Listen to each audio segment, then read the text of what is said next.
South ఇండియాలోనే biggest sorry store మన Varahi silks మన విజయవాడ ఎంజీ రోడ్ లో డిసెంబర్ 4వ తారీఖున ఘన ప్రారంభం.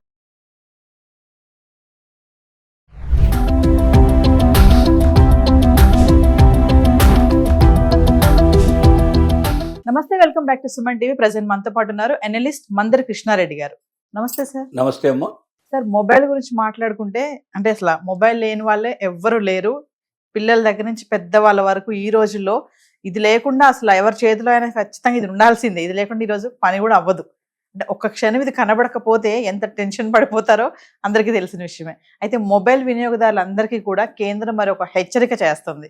ఒక్కసారి వివరాల్లోకి వెళ్తే సార్. మొబైల్ ఎవరు నిజంగా ఇవాళ మొబైల్ అనేది జీవితంలో అతి విడదీయరానటువంటి జీవితంలో ఒక భాగం, అంటే ఒక శరీరంలో ఒక భాగంలాగా తయారైపోయింది. కొంతమంది జోకులు వేస్తుంటారు, పెళ్ళాలు లేకపోయినా మొగుడు లేకపోయినా బతకొచ్చు, కానీ మొబైల్ లేకపోతే బతకలేవనేటువంటి పరిస్థితి ఏర్పడింది. వాస్తవం కూడా అనిపిస్తుంది. మొగుడు కనపడకపోతే 1 గంటలో 2 గంటలు 3 గంటల తర్వాత వెతుక్కుంటారు, కానీ ఫోన్ కనపడకపోతే నిమిషాల లోపల వెతుక్కునే పరిస్థితి ఏర్పడుతుంది. ఎప్పుడు ఏ క్షణంలో ఏం జరుగుతుందో, ఏం మెయిల్, నాకేం వస్తుందో, మెసేజ్ ఏమొస్తుందో, లేకపోతే ఏదో కోల్పోతున్నట్టుగా భావన వచ్చేట్టు పరిస్థితి ఏర్పడుతుంది. అందుకోసమనే మొబైల్ వినియోగం ఎంత పెరిగిందంటే చివరికి చదువు రాని వాళ్ళు, అతి చిన్న చిన్న పనులు చేసుకునే వాళ్ళు కూడా, కూలీ పనులు చేసుకునే వాళ్ళు కూడా, ఈవెన్ అడుక్కునే వాళ్ళ దగ్గర కూడా ఉండే పరిస్థితి ఏర్పడింది. సిచ్యువేషన్, ఎరా మీకెంత ఇవాళ ఎంత పోగైంది, నీకు ఎంత డబ్బు వచ్చింది, కానీ వీడు అది ఇంకా ఈ సెంటర్లో బాగా వస్తుంది, అక్కడ రాని చెప్పేటువంటి పరిస్థితులు కూడా ఏర్పడాయి దీంట్లో. అంటే అతి సామాన్యుడి దగ్గర నుంచి అతి ధనవంతుడి దాకా, మరి కింది స్థాయి ఉద్యోగి దగ్గర నుంచి అక్కడ ప్రధానమంత్రి దాకా ప్రతి ఒక్కరికి తప్పనిసరిగా అవసరమయ్యేటువంటి సాధనంగా మొబైల్ అనేది ఉంది. ఈ మొబైల్లో ఒక నెంబర్ని, ఇంటర్నేషనల్ నెంబర్ని ఒకదాన్ని నిక్షిప్తం చేయడం జరుగుతుంది. ఒక నెంబర్ పెట్టడం, IMEI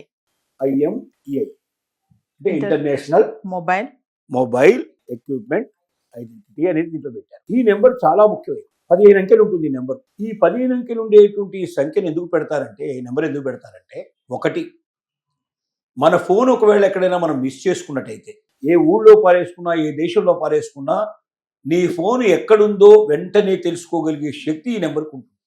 IMEI నెంబర్కి. ఈ నెంబర్ అంత పవర్ఫుల్ నెంబర్. అంటే ప్రపంచానికి అంతా ఒకటే నెంబర్ ఉంటుంది. అంటే ఇండియాలో ఒక నెంబరు, వేరే కంట్రీలో ఇంకో నెంబర్ ఉండదు. ఇది ఇంటర్నేషనల్ నెంబర్. అంటే దీనికి ఒక వ్యవస్థ తయారు చేయబడింది. ప్రతి ఫోన్కు ఒక నెంబర్ ఇస్తారు, అది యూనిక్ నెంబర్. ఆ నెంబర్ ఇంకో ఫోన్కి ఇవ్వరు. అలా పెట్టుకున్నటువంటి ఈ నెంబర్ ఉండటం వల్ల ఫోన్ కదలికలు తెలుస్తాయి. అంటే ఫోన్ స్విచ్ ఆఫ్ చేసినా కూడా ఆ ఫోన్ ఎక్కడుందో, ఎగ్జిస్టెన్స్ ఎక్కడుందో, ఎక్కడ చూపిస్తుందో దాని కదలికలు, మూమెంట్ తెలుసుకోవడానికి అవకాశం టెక్నాలజీ ఇచ్చింది మనకు. కాబట్టి ఫోన్ మిస్ అయినట్టయితే తెలుసుకోవడానికి ఉండే అవకాశం నెంబర్ 1. ఆ ఫోన్ రిజిస్టర్ చేసేటప్పుడు ఎవరి పేరు మీద రిజిస్టర్ అవుతుందో ఆ డీటెయిల్స్ అన్నీ ఉంటాయి.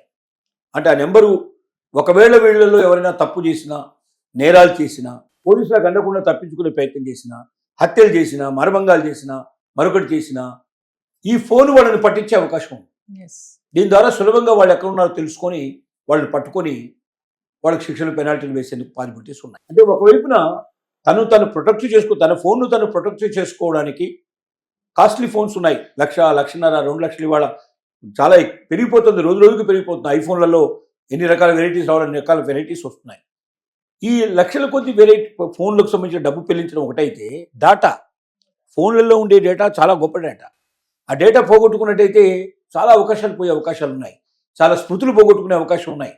కాబట్టి తమ మధుర స్మృతుల్ని, తమ అవకాశాలని, తన అవసరాలను అన్నింటి కూడా దాంట్లో నిక్షిప్తం చేసుకున్నటువంటి ఫోన్లు తమకు దూరం అయిపోతే, పోగొట్టుకున్నట్టయితే కస్టమర్ చాలా బాధపడతాడు, చాలా భయపడతాడు. ఆ భయాల్ని, బాధల్ని దూరం చేయడానికి నీ ఫోన్ ఎక్కడ పోగొట్టుకున్నా నీకు భద్రంగా, నీకు చేతికి అందడానికి వీలుగా ఉండేటట్టుగా ఒక ఇంటర్నేషనల్ నెంబర్ని దాంట్లో నిక్షిప్తం చేయడం జరిగింది.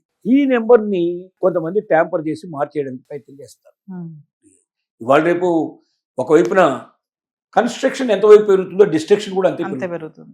సమాజం లోపల సమాజ హితం కోసం ఎంత టెక్నాలజీ డెవలప్ అవుతుంటుందో, సమాజ వినాశనానికి కావాల్సిన టెక్నాలజీ కూడా అంత డెవలప్ అవుతుంది. ఉదాహరణ చెప్తుంటారు, అమెరికాలో దొంగల్ని పట్టగలిగేటువంటి అతి గొప్ప మేధాశక్తి, అంత అవకాశాలు ఏ దేశానికి లేనంతగా టెక్నాలజీ డెవలప్ చేశారు అమెరికా వాళ్ళు. కానీ దురదృష్టం ఏంటంటే, ప్రపంచంలో ఏ దేశంలో జరగని దొంగతనాలు అమెరికాలో జరుగుతాయి. అంటే ఒకవైపున ఈ టెక్నాలజీ పెరుగుతుంది, ఇంకోవైపున ఆ టెక్నాలజీ కూడా పెరుగుతుంది. దాన్ని ఎట్లా సొమ్ము చేసుకోవాలని ఆలోచించే వాళ్ళు కూడా ఉంటారు. కాబట్టి ఇక్కడ జరిగేది ఏమిటంటే, ఆ ఇంటర్నేషనల్ నెంబర్ని ట్యాంపర్ చేసి, నెంబర్ని తొలగించి తమ ఇష్టం వచ్చిన నెంబర్లు పెట్టుకునే ప్రయత్నం చేస్తారు. ఇలా పెట్టుకోవడం వల్ల వాళ్ళు సేఫ్గా ఉండే అవకాశం ఉంటే ఉండవచ్చు. కానీ ఒక్కొక్కసారి వీళ్ళకి హాని చేసేటువంటి వాళ్ళు దొంగలు వచ్చారు, వీళ్ళ మీద పడ్డారు, లేదా మర్డర్ చేశారు, మానభంగాలు చేశారు, ఫోన్లు ఎత్తుకుపోయే వాళ్ళు కూడా ఉంటారు. ఈ ఫోన్ ఎత్తుకుపోవడం వల్ల వాడిని దొరికించుకోవడానికి ఇది ఒక అవకాశం ఏర్పడుతుంది. అలాంటి వాడిని పట్టుకునే అవకాశం ఏర్పడుతుంది. అంటే ట్యాంపరింగ్ చేస్తే శిక్షలు ఏంటి సార్? శిక్షలు ఉన్నాయి? ట్యాంపరింగ్ చేసినట్టయితే పడేటువంటి శిక్షలు చూసుకుంటే 3 ఏళ్లకు తగ్గకుండా జైలు శిక్ష పడే అవకాశాలు ఉన్నాయి. 50 లక్షల రూపాయలు పెనాల్టీ పడేటువంటి అవకాశాలు ఉన్నాయి. జరిమానా. ఇదే మరీ దీన్ని 2 సార్లు 3 సార్లు చేస్తే కూడా ఇంకా దానికంటే మించినటువంటి శిక్షలు కూడా పడేటువంటి పాసిబిలిటీస్ ఉన్నాయి దీనికి. కాబట్టి ఒకటి, మనం జెన్యూన్ అయినప్పుడు మన ఫోన్ నెంబర్ మనం ట్యాంపర్ చేయాల్సిన అవసరం లేదు. మనం ట్యాంపరింగ్ చేస్తున్నామంటే తప్పనిసరిగా మనలో జెన్యూనిటీ లేదనే విషయం అర్థం చేసుకుని. ఇంకోటి, సెకండ్ హ్యాండ్ ఫోన్లు కొనుక్కునే వాళ్ళు ఉంటారు చాలామంది. ఈ సెకండ్ హ్యాండ్ ఫోన్లు కొనుక్కునే వాళ్ళు అసలు ఇంటర్నేషనల్ నెంబర్ కరెక్ట్గా ఉందా లేదా అని చెక్ చేయించుకోవాల్సిన అవసరం ఉంది. అది చెక్ చేసుకోకపోతే సపోజ్ ఎవడైనా ఈ నెంబర్ మనకు మార్చేసి మనకి ఇచ్చాడు, మన నెంబర్ ఇంకెవడైనా పెట్టుకున్నాడు అనుకోండి, దానివల్ల రేపు పొద్దున అనేకమైన సమస్యలు మనకు పడతాయి. వాడు దొంగతనం చేస్తే, వాడు మర్డర్ చేస్తే మన మీద పడే అవకాశాలు ఉంటాయి. కాబట్టి ఇవన్నీ మన మీద రాకుండా ఉండాలి అంటే మనం చక్కగా మన మొబైల్ని మనం నడుపుకుంటూ, మన డేటాను మనం కాపాడుకుంటూ, మన ఫోన్ పోగొట్టుకుంటే ఎక్కడ పోగొట్టుకున్నా తిరిగి మన భద్రంగా మన చేతికి రావడానికి అవకాశం ఉండేట్టుగా 24 అవర్స్లో రికవర్ చేసినటువంటి పరిస్థితులు ఉన్నాయి. 3 డేస్లో రికవర్ చేసిన పరిస్థితులు ఉన్నాయి. హైదరాబాద్లో ఇలాంటి సంఘటనలు మనం రోజు కొన్ని వందలు జరుగుతున్నాయి. పోగొట్టుకున్న ఫోన్లన్నీ కూడా దొరికే అవకాశాలు కనబడుతున్నాయి. ఇలాంటి మంచి అవకాశాన్ని మనం పోగొట్టుకొని, ఎందుకంటే చాలామంది ఫోన్లు మిస్ చేసుకోవడం చాలా సామాన్యమైన విషయం. ఒకసారి మనం ట్రావెల్ చేస్తున్నప్పుడు మిస్ చేసుకుంటూ ఉంటాం, ఒకసారి మాట్లాడుతూ మిస్ చేసుకుంటాం, ఒకసారి వీడితో మాట్లాడుతుంటాం, జారి పడిపోతుంటాం, ఎక్కడో ఇది జరుగుతుంటుంది. ఇలాంటి సహజంగా జరుగుతుంటాయి. కాబట్టి మన ఫోను మనకు భద్రంగా చిక్కాలి, ఎక్కడ వెళ్ళినా తిరిగి మనం తెచ్చుకోవాలనుకున్నా, లేకపోతే మన డేటాను మనం కాపాడుకోవాలనుకున్నా, తర్వాత మన ఫోన్ ఇంకెవరికైనా దొరికి దాంట్లో ట్యాంపరింగ్ జరిగినట్టయితే ఆ నెంబర్ ఇంకెవరికైనా వెళ్ళిపోతే, అలాంటప్పుడు మనకు రేపు పొద్దున వాడు చేసే దొంగతనాలు, దోపిడులు, మర్డర్లు, మానభంగాల్లో మనల్ని తీసుకెళ్లి అరెస్ట్ చేసేటువంటి పరిస్థితులు రాకుండా ఉండాలన్నా ట్యాంపరింగ్ జరగకుండా భద్రంగా మన ఫోన్ మనం కాపాడుకుంటూ, మన నెంబర్ని మనం ఇంటర్నేషనల్ నెంబర్ కాపాడుకుంటూ, మనం ట్యాంపరింగ్ చేసిందో లేదో కూడా అప్పుడప్పుడు మధ్య చెక్ చేసుకునే అవకాశాలు మనకు ఉంటాయి. అవి కూడా చెక్ చేసుకుంటూ, కొత్తగా ఎప్పుడు సెకండ్ హ్యాండ్ ఫోన్లు కొనుక్కునేటప్పుడు జాగ్రత్తగా అసలు దాంట్లో ఇంటర్నేషనల్ నెంబర్ భద్రంగా ఉందా లేదా, ఇంకా మార్పులు చేర్పులు వచ్చాయని చెక్ చేసుకుంటూ, ఈ జాగ్రత్తలన్నీ మనం వహించకపోతే మనల్ని మనం పోగొట్టుకోవడానికి అవకాశం ఉంది, మనం ఇబ్బందులు పడే అవకాశాలు ఉన్నాయి. శిక్షలు, పెనాల్టీలకు కూడా మనకు లోనవుతాయి. ఎందుకంటే మన దగ్గర ఉన్నది ట్యాంపరింగ్ నెంబర్ అయితే మనకే పడతాయి పెనాల్టీ శిక్షలు. ఎవరు చేశాడు వాడికి పడదు. నేను అక్కడ దగ్గర కొనుక్కున్నానంటే అట్లాంటి నడవు. నీ దగ్గర ప్రజెంట్గా ఉన్న ఫోన్లో ట్యాంపర్ అయ్యింది కాబట్టి నీకు 3 ఏళ్ళు జైలు శిక్ష, నీకు 50 లక్షలు పెనాల్టీ కూడా వస్తాయి.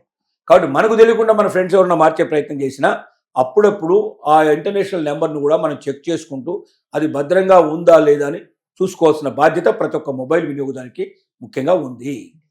Thank you.